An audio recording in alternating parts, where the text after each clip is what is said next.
नमस्कार, अमरउजाला.com देख रहे हैं आप। आपके साथ मैं हूं सुमित चौधरी। ईरान और अमेरिका के बीच डील करवाने का क्रेडिट लेने के लिए पाकिस्तान एड़ी चोटी का जोर लगा रहा है, लेकिन हर बार पाकिस्तान की वो बेइज्जती होती है जिससे वो तो शर्मसार होता ही है, साथ ही अमेरिका की बेइज्जती भी ढंग से करवाता है। ऐसा ही एक बार फिर हुआ है स्विट्जरलैंड में, जहां क्रेडिट लेने के चक्कर में पाकिस्तान के पीएम शहबाज शरीफ ने जेडी वेंस की भी घनघोर बेइज्जती करवा दी और ईरान ने अमेरिका के मुंह पर तमाचा जड़ते हुए बातचीत को बीच में ही छोड़ दिया। और जो पाकिस्तान अपना क्रेडिट लेने में जुटा हुआ था, उसके पीएम शहबाज और सेना अध्यक्ष मुनीर की हवाइयां उड़ गई। स्विट्जरलैंड के लेक ल्यूसर्न में पाकिस्तान जिस कूटनीतिक जीत का सपना देख रहा था, वहां से उसके हिस्से आई तो सिर्फ किरकिरी।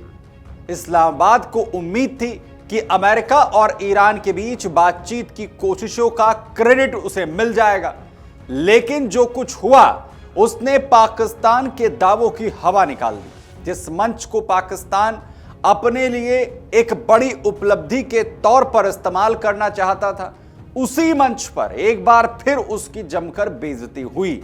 दूसरी बार यह बेइज्जती हुई क्योंकि इससे पहले इस्लामाबाद में हो चुकी है। दरअसल पिछले कई हफ्तों से पाकिस्तान लगातार अमेरिका और ईरान के बीच युद्ध रुकवाने का क्रेडिट लेने की होड़ में लगा हुआ है।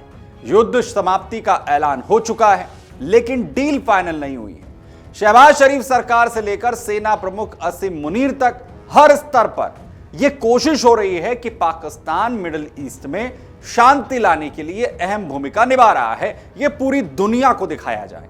लेकिन स्विट्जरलैंड में एक बार फिर पूरी दुनिया के सामने उसे बेइज्जत होना पड़ा। दरअसल अमेरिका ईरान के बीच शांति समझौते को लेकर चल रही बातचीत को ईरानी प्रतिनिधिमंडल ने बीच में ही छोड़ दिया। ईरान के विदेश मंत्री अब्बास अरागची के नेतृत्व में पहुंची टीम अचानक बैठक से बाहर निकल गई। दरअसल एक तरफ पाकिस्तान इस बातचीत को सफल बनाने के क्रेडिट की होड़ में लगा था, लेकिन जैसे ही बातचीत शुरू हुई, सारी तैयारियां धरी की धरी रह गई। जैसे ही ईरानी डेलीगेशन मीटिंग छोड़कर बाहर निकला, वैसे ही हड़कंप मच गया।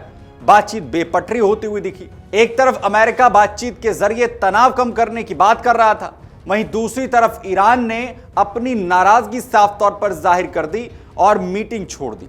जैसे ही ईरान के प्रतिनिधि बाहर निकले, पाकिस्तान को सबसे बड़ा झटका लगा, क्योंकि इस्लामाबाद को उम्मीद थी कि अगर यह शांति वार्ता आगे बढ़ती है तो वो खुद को एक सफल मध्यस्थ के तौर पर पेश करेगा पूरी दुनिया के सामने। लेकिन ईरान के मीटिंग छोड़ते ही पासा पूरी तरीके से पलट गया। पाकिस्तान को बड़ा झटका इसलिए भी लगा क्योंकि माना जा रहा है कि पाकिस्तान के पीएम शहबाज ने जेडी वेंस को ईरानी डेलीगेट से प्रोटोकॉल तोड़कर मिलने तक के लिए कहा था। जेडी वेंस ने ऐसा किया भी, इसलिए अमेरिकी उपराष्ट्रपति जेडी वेंस की मौजूदगी में ही ईरानी प्रतिनिधि जब अमेरिका को ठेंगा दिखाकर बाहर निकले तो शहबाज शरीफ और मुनीर की हवाइयां उड़ गई। ट्रंप के एक बयान ने पहले ही इस बैठक का जो टेम्परेचर है, तापमान है, वो बढ़ाया हुआ था।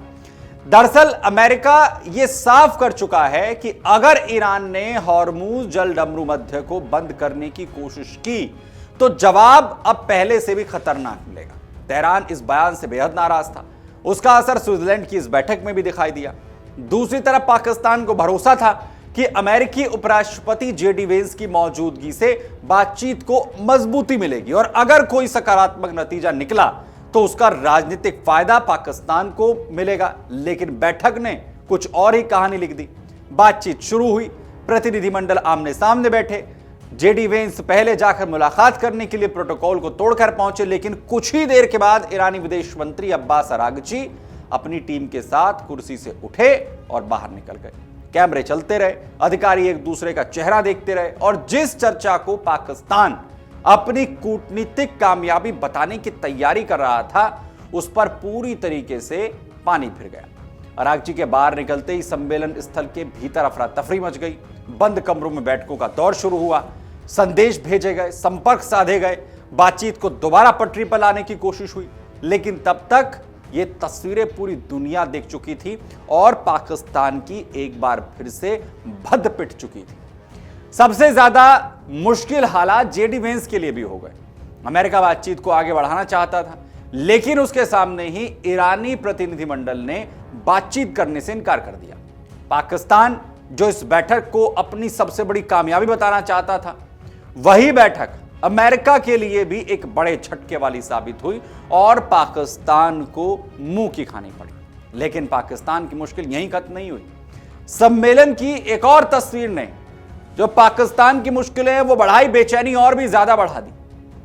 हुआ कुछ यूं कि ईरानी विदेश मंत्री अब्बास अरागची और पाकिस्तान के प्रधानमंत्री शहबाज शरीफ, इन दोनों की मुलाकात हुई, बातचीत भी हुई, लेकिन कहा यह गया कि दोनों की एक साझा तस्वीर सामने आएगी। पाकिस्तान इसका इंतजार कर रहा था, लेकिन शहबाज शरीफ कैमरों के सामने जो एक फोटो चाहते थे वो नहीं मिली। अरागची बिना फोटो सेशन किए वहां से निकल आए और पाकिस्तान की पूरी फोटो डिप्लोमेसी धरी की धरी रह गई।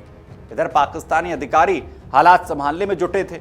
लगातार यह बताने की कोशिश हो रही थी कि सब कुछ ठीक चल रहा है, लेकिन तस्वीरें तो कुछ और ही हालात बता रहे थे। वहीं दूसरी तरफ जो लगातार चेहरे की हवाइयां पाकिस्तान के अधिकारियों की उड़ी हुई थी, उसने भी साफ तौर पर यह बता दिया कि पाकिस्तान की उस कोशिश पर सवाल उठ चुके हैं जिसमें वो खुद को अमेरिका और ईरान के बीच एक पुल साबित करने में जुटा हुआ था। वहीं यहां से मुनीर भी लगातार सक्रिय हो गए। पाकिस्तान की सैन्य और राजनीतिक नेतृत्व इस बैठक को बड़ी कूटनीतिक उपलब्धि बदलना चाहता था, लेकिन ईरान के इस फैसले ने पूरी तरीके से पाकिस्तान का खेल बिगाड़ दिया। जिस भूमिका को लेकर पाकिस्तान सबसे ज्यादा उत्साहित था, उस पर उसे सबसे ज्यादा चोट पड़ी। वहीं ईरान के अधिकारियों के वॉकआउट के बाद पाकिस्तानी अधिकारियों ने कई दौर की आपात बातचीत भी की। अलग अलग प्रतिनिधिमंडलों से संपर्क साधे गए, कोशिश की गई कि मामला पूरी तरह से हाथ से न निकल जाए, लेकिन कोई ऐसी तस्वीर सामने नहीं आई जिससे कि लगे कि पाकिस्तान हालात को संभालने में कामयाब रहा है। वहीं बैठक खत्म हुई तो उसके खाते में ना कोई डील आई और ना कोई संयुक्त घोषणा और ना ही कोई कूटनीतिक जीत। बची तो सिर्फ वो तस्वीरें जिसमें ईरान नाराज दिखा, अमेरिका असहज दिखा और पाकिस्तान क्रेडिट लेने की होड़ में लगातार इधर से उधर भटकता हुआ नजर आया, जिसमें उसे हाथ आई तो एक बार फिर से घनघोर बेइज्जती जो इस डील को करवाने के चक्कर में इससे पहले इस्लामाबाद में हुई थी और अब विदेश यानी स्विट्जरलैंड में जाकर पाकिस्तान की फिर से हुई। और इस बार उसने इस बेइज्जती में अपना साथी अमेरिका के उपराष्ट्रपति जेडी वेंस को भी मनाया। अगर आप ये वीडियो YouTube पर देख रहे हैं तो हमारे चैनल को सब्सक्राइब कर बेल आइकन दबाएं और Facebook पर देख रहे हैं तो हमारे पेज को लाइक करें। अगर आप ये वीडियो YouTube पर देख रहे हैं तो हमारे चैनल को सब्सक्राइब कर बेल आइकन दबाएं और Facebook पर देख रहे हैं तो हमारे पेज को लाइक करें।